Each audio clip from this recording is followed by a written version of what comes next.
Welcome to Behind the Brief, the podcast where we don't just talk about what product marketers do, we unpack how they think. I'm Shruti Verma, and today's guest is someone I could have talked to for hours and maybe did a little. Kaitlyn is a global B2B product marketing leader at Mastercard, and she has seen it all: fintech, SaaS, crypto, and the complex regulated world of financial services. Her sweet spot is mostly taking bold ideas, tying them into strategy, and turning them into actual revenue.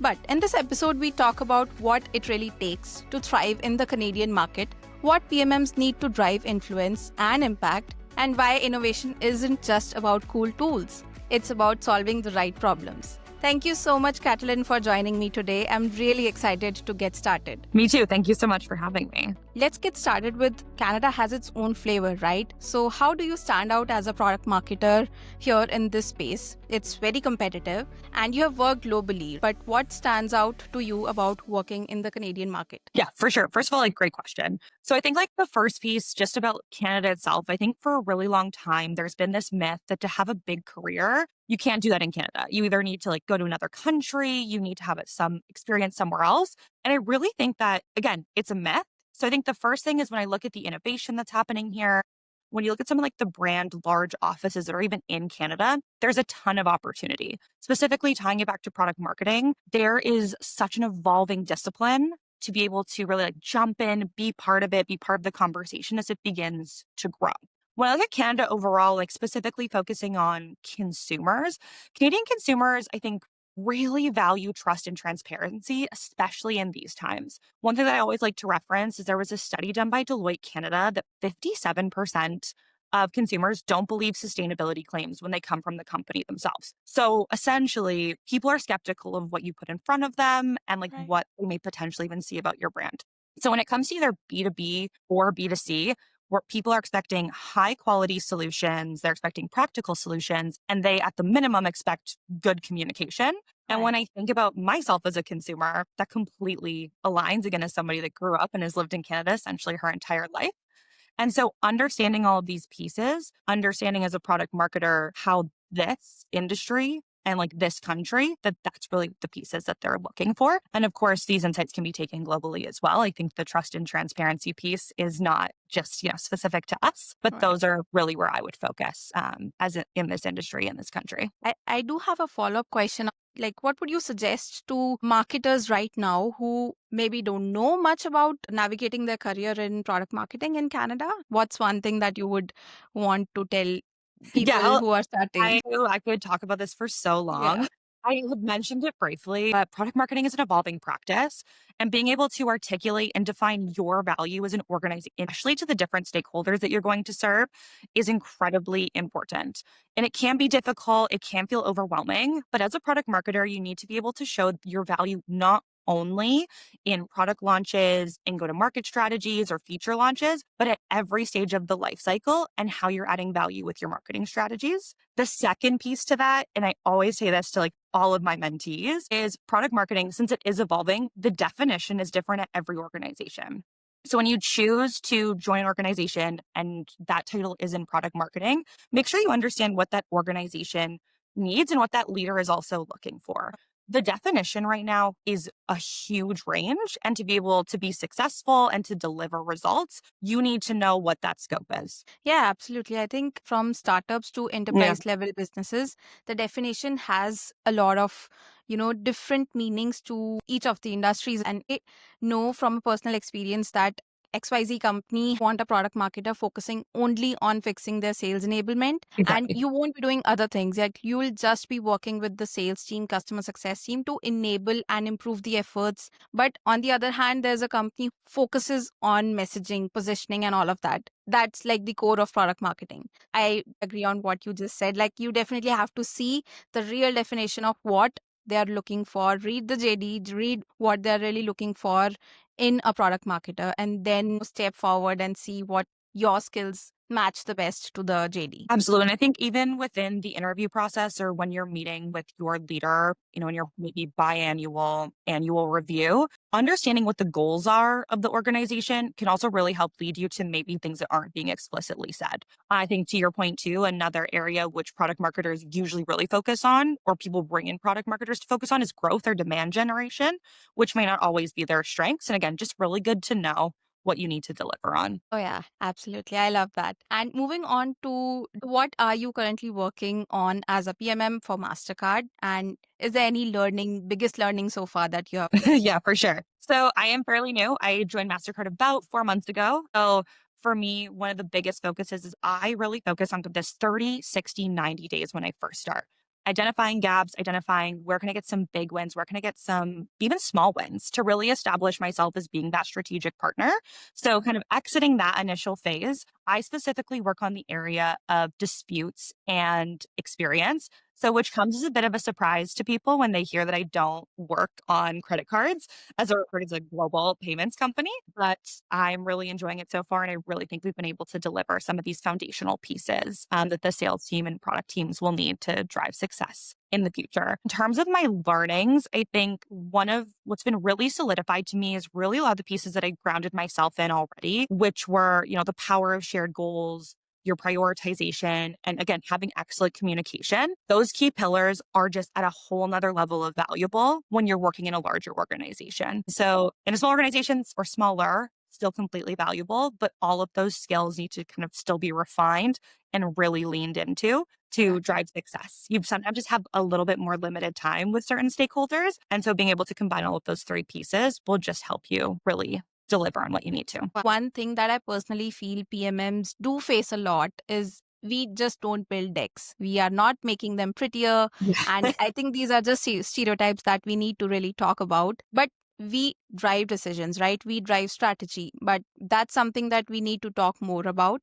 I work to business goals, but in your day to day, how do you do that? Are you able to do it currently? Like, what's your take Yeah. on that? This was actually some advice I got pretty early in my career, and it's been unbelievably valuable. The idea is that you always need to be grounded as how is my time being used towards the business goals? And even if you can break it up in a percentage, like 70, 30, in terms of the majority of my time needs to be dedicated to moving the business and the goals forward.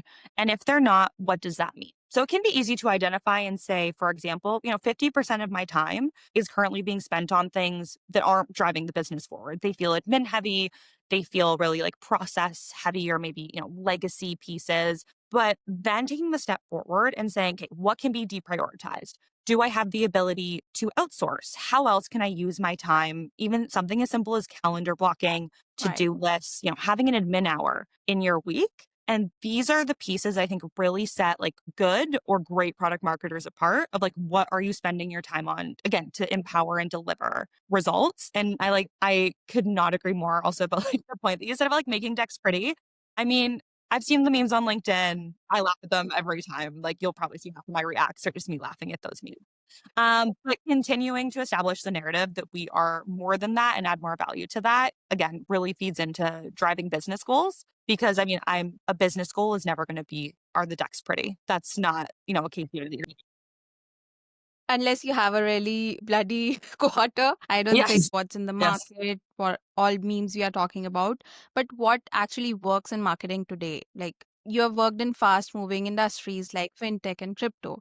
So how do you decide what trends or tools are worth your time? Like you mentioned a lot of tools that can increase your productivity, that can help you, better analyze what you're working on. So how do you decide what trends or tools are worth your time, and do you experiment with them? For sure. My biggest piece of advice is to learn, learn, learn. We are at such an era where you can quite literally access probably the most resources you've ever been able to, and also access it through different mediums to find out where you learn best. So read books, listen to podcasts. Are you subscribed to even newsletters that will, send some of that information directly into your inbox like every morning at 8 a.m. And the next part of that is also trust your gut. You're an expert in X area, you're a product marketer in X area. You understand this is your job. And so at that same time too, have that lifelong learning approach, but also be able to evaluate what's worth your time and potentially what isn't. None of us can predict the future as much as we would like to, but we can take educated guesses on where our time should be spent. And if that educated guess is wrong, we can take that learning and apply it forward. I think the worst thing we can do is also take something that is outdated or a trend that maybe we saw 2 years ago, or even in the cycle of media now, 2 months ago, that just isn't applicable. Sometimes I'll give an example. I worked with a social team before, obviously, again, helping to lead the strategy. And the idea of coming to the table with something that was a trend even 3, 4+ months ago, it would fall flat. It would make the company look, a bit flat footed, not really understanding the industry. And the example I like to use is at like the peak of COVID, there was kind of this whole like bones, no bones, like this dog whole situation. Some people might already have forgotten the reference.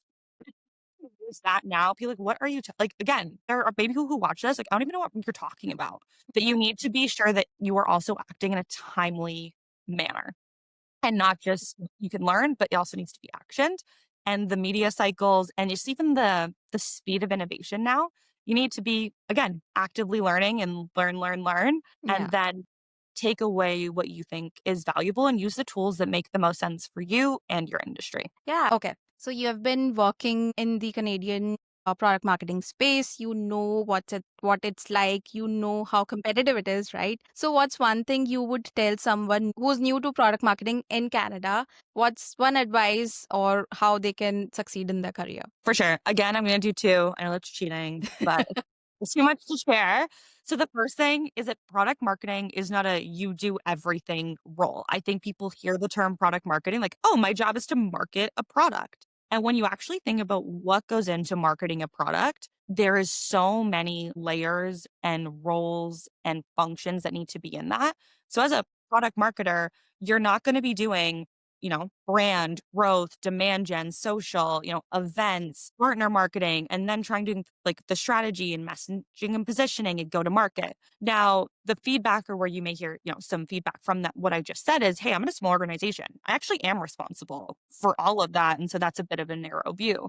And what my response would be to that is, what, you're probably right. And so in terms of what that looks like, it's important that you understand and define the role and the scope of your role as a product marketer in the organization that you're in. So you're right. Or the person who may be the contrarian there is correct in that they do actually have all of these pieces.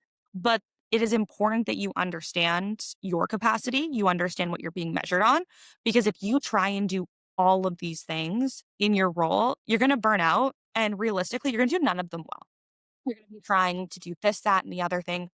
No focus, no really straightforward action. And you're not really delivering on what a product marketer is supposed to, which is fundamentally strategy to be able to drive the business forward and understanding the consumer, the industry, and the product overall. So the second piece is that relationships are going to make or break your career as a product marketer. Or the tip of the spear, as one of my mentors likes to say. And what that means is you are a connector of so many functions. Thinking about my role, for example, or even past roles, you're the connector of sales, integrated marketing, product, data, customer service, and really combining all of these and being that person that can aggregate all that data, understand all of that data, and then also bring together people with shared goals. So the ability to develop, grow, and thrive in these relationships is really going to also speak to the impact that you can make. And I know I alluded to it before, like trust is everything, not only to the Canadian consumer, but in relationships as well. Right. Yeah, I think even to just start off with a career in product marketing, I think these are just two or three of the skills that can actually make you a better product marketer from day one. Like if you start building really good and intentional relationships with product folks, sales folks, Yes. and customer success, I think it sets up the tone how you're going to be working as a product marketer, are you going to be communicating as a product marketer, not even for as big as a major product launch, but Yes. even for the smaller things. I think the smaller things matter more when I agree. it's your day to day, how you are managing your basic tasks, just asking for sales team for the approval for the final sales check. I think these are the small things that go a longer way and you just become a better product marketer. So I think these skills, if you are starting in your career in product marketing, just make sure that you set the tone right from day one. You are curious, just like you mentioned, you Yes. are, speaking the language of all the other team members. So I think these are the core things that can actually put you in the right shoes as a great product marketer. So I want Absolutely. to, yeah, and I want to ask one question around innovation. Like, it's very difficult for product marketers to actually build value and show people the value that product marketers generate. So how do you approach innovation when while also meeting the business needs? Like, how do you get that motivation to be innovative enough as a product marketer? So just even I think like the answer to that question is like actually in the question itself. Making innovation a priority is like being grounded in the business goals. Innovation is the concept of iterating and experimenting and finding what works. And that's necessary in this time. And they're a marker for success. I take a lot of my thinking as a product marketer, specifically from one individual. So the woman who launched Apple Music now 10 years ago, which is actually hard to think it's been that long. But the way she looks at innovation is she's like, number one, innovation is a buzzword. Everyone wants to hear it. Everybody wants to like be part of it. And I innovate and I do this. But she's like, what innovation really is it's taking calculated risks, trying new things and trusting the process.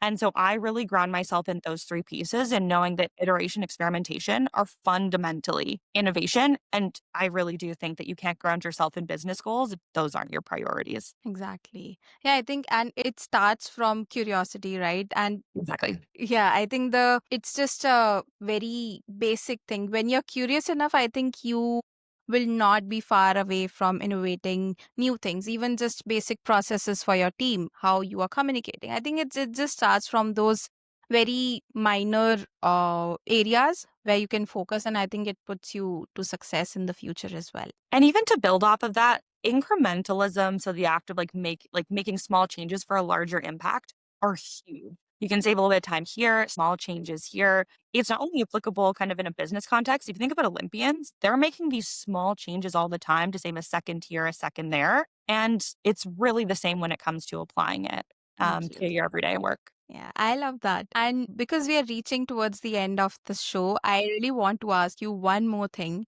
What's one mistake marketers still make? I am very, very passionate about this one. So I'm gonna try Yeah. like to get too unhinged. The one mistake is avoiding data and metrics. Saying the amount of times I hear from other marketers, I went into marketing because I'm not a numbers person, or like I went into marketing because I don't like Excel. I honestly think there's so many like opportunities you're missing when you are saying that or grounding yourself in that. As a marketer, being able to show your impact, knowing that you understand ROI, the key KPIs, what's driving the business forward is fundamental to your success. A marketer that just shows up and does things offers really no value. It needs to be measured and it needs to be understood.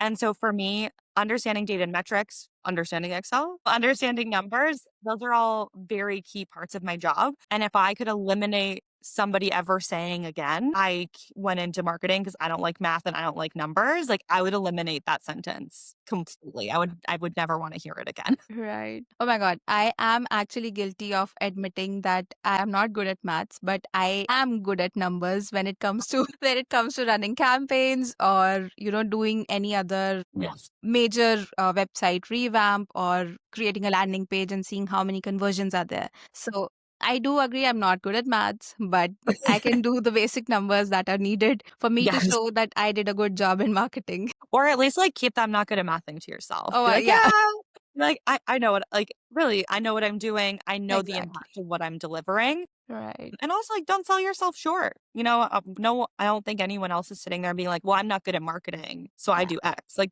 we just Mm, wouldn't act that way. exactly. And I think I do sell myself a little short every time. Yes.